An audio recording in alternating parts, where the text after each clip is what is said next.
Hey guys, I said I would do an update, so I'm going to do one now. I was going to put makeup on because usually when I'm run down tired, I feel better when I put makeup on. But let's thought also just be realistic. I feel absolutely shattered. I haven't put any makeup on. I've had cold sores. I've been really run down. Only pluses. I've been in Sweden and randomly because the water is in the hard water, soft water. It's made my hair wavy. But yeah, brain fog as well. Right. Update, kind of good and bad, I'd say. I've had a lot of extreme stress in the last couple of weeks. Extreme stress in the last couple of weeks. Potential lockdowns over Christmas, not spending Christmas with my mum, family I see her like 2 days a year, feeling guilt. I'm in another country right now. Because if there was a lockdown, I wouldn't see my partner or my stepkids for 4 months like before. So I chose my partner and stepkids. So you can imagine that kind of it's been tough.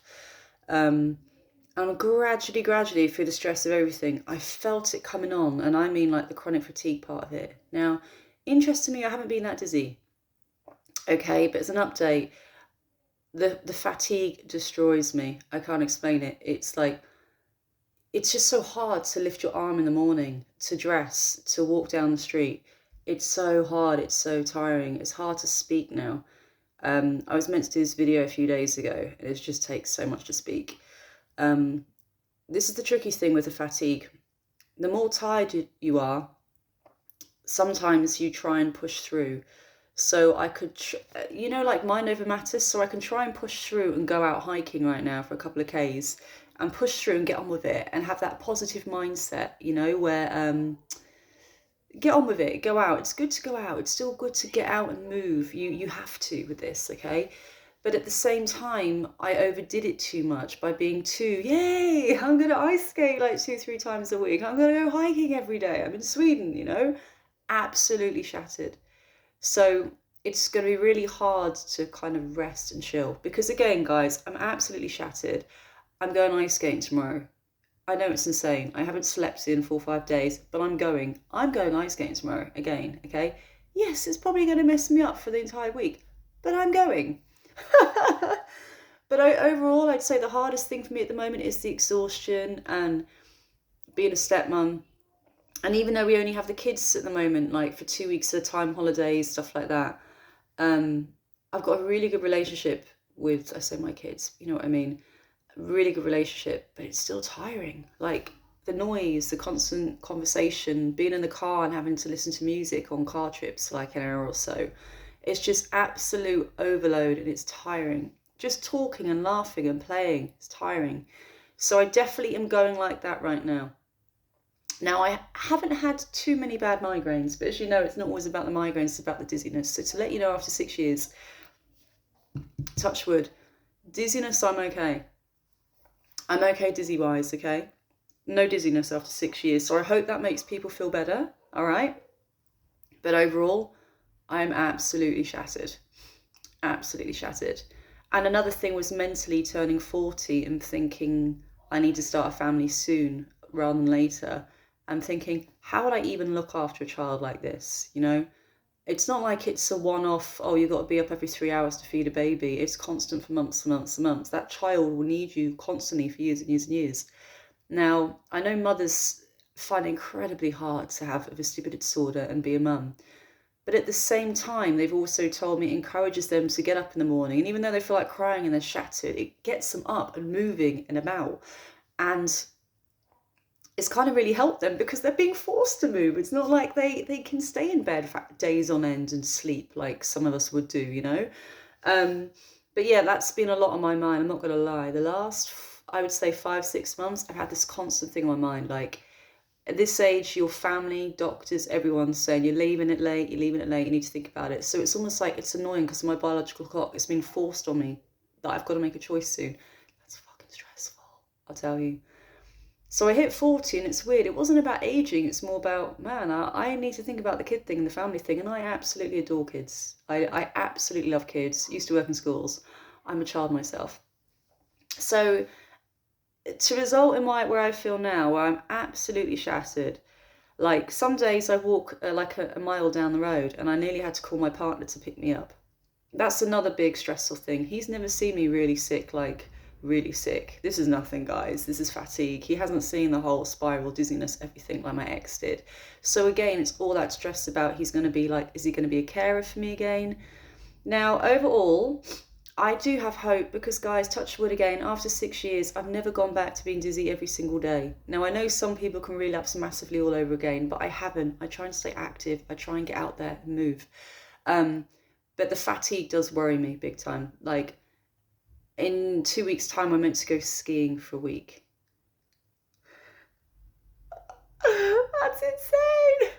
Now, I did 2 ski lessons recently, and after 45 minutes, I started off like a ninja. I was like, yeah, it was going really well.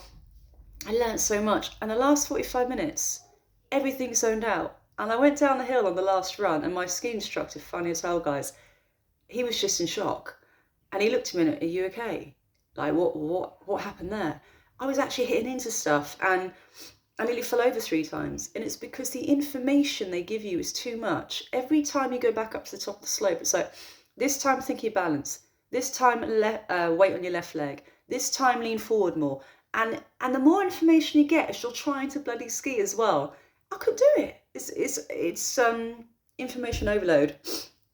So skiing's going to be really interesting, and it's hard because the kids are still trying to understand, my stepkids, that their stepmum is not that well. You know what I mean? It's hard. So it does worry me. Oh yeah, guys, I had cold for like a month. So yeah, it does worry me, this whole skiing thing, because I can push myself to ski for an hour and really go for it like I do ice skating, roller skating, whatever. I can really push myself. But that means the next 2 days I will probably be out. I will be completely out. And we're on about skiing, ice skating, everything, you know. And it's kind of annoying because you guys will probably get it where you want to do stuff. Like, some of you might like running. You used to do running or used to do yoga or anything, you know. And now you can't anymore, you know. And you can do it, but it will fuck you up for days. So, yeah, I think it's a fine line. It's a difficult balance between mind over matter, waking up in the morning and thinking, I hate my life. Like, I'm way better than I was, guys. I really am. At least I have some kind of normality now. I do. I just probably, like you, get worried when it's not like you have a bad day, you have a bad month. That's when the panic comes in, like, no, don't come back, because I will not be able to do this second time around.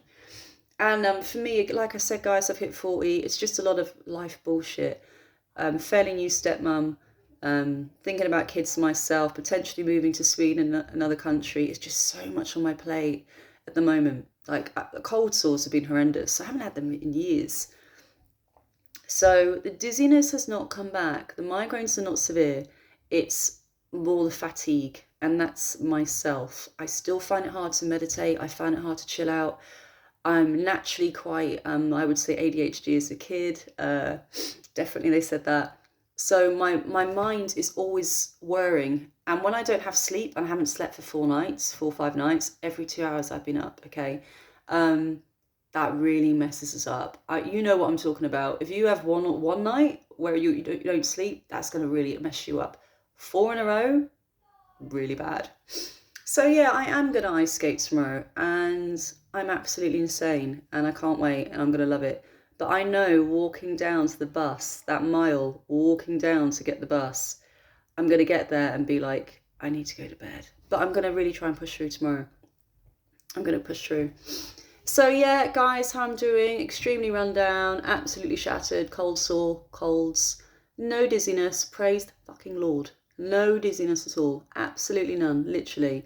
No dizziness, which is incredible. It's just the fatigue and the fear of it coming back, which is always going to be there, I think. And also, having a partner after 3 years has never really seen me go really bad. That fear is always there. Are they going to leave as well? How would I be a mum? Are they going to end up being a single dad because I'll be bedridden all the time? It's big life questions I'm dealing with right now, and that's what's bringing all this on, and it's a lot of fucking big life changes, you know what I mean? So don't get too, oh no, because I know you see me always go out and be active and everything like that. Guys, I went to a bar last night and had dinner and had like 2 drinks, you know what I mean? So don't think like, oh my God, you know, because it's quite rare you see me really, you know, it's been a long time since I was really rock bottom. But I'm not dizzy, and that's the most important thing to get across to you. I'm not dizzy. I got wavy hair, which is pretty effing cool right now. And yes, I'm still in my pajamas. I know. So I'm going to go out for a walk now, get some fresh air, have a really chill day, prepare for ice skating. Sorry guys, but it will be quite funny because I am going to tell you about my skiing and everything like that, and I'll let you know how it goes. And you can do things like that. If it's a one-off, like if it's once a week, over time, the more you do it, the more you adjust, to let you know, stuff like that. So roller skating. I'm laughing because, as you probably know, the first time I did it, I was sick for 3 weeks. 3 weeks. 3 weeks. That's insane relapse. 3 weeks, dizzy constantly. And now, after 9 months of roller skating, I'm still skating for really short periods of times, guys. I would say I skate maybe 20 minutes, okay? But I can do that 4 or 5 times a week now. You know, I can. To let you know, ice skating is just evil. It's evil. I did roller skating because I had 4 wheels. You kind of got some balance, believe it or not. But ice skating, balancing on that little blade, are you insane? Don't know what I'm thinking. So that's it. That's my update. I'm absolutely shattered. I'm going to end up being more shattered as the weeks progress. I will let you know the dizziness comes back, but I don't feel it will. I really don't. I'm trying to really be on the down low. I'm in Sweden. It's quiet. There's not lots of cars here and traffic and people and shops like that. So if I was in London, I think it would really mess me up. But I am in complete silence here. So if I can get my sleep back together, try and eat more balanced meals at specific times, not eating for 5 hours, than eating a cake. You know what I mean? I definitely need to do more self-care. I need to rest because skiing's going to take out me. Even tomorrow it will. But I will update you. I'm definitely going to update you and let you know how I'm getting on. So overall, absolutely fucking shattered right now. And that's been the story of my life for the last 5 weeks. And I'm going to get some fresh air and try and get the sunset, because the sun's going to set in 3 hours, which is insane. I love Sweden. Okay. Love you guys. Bye.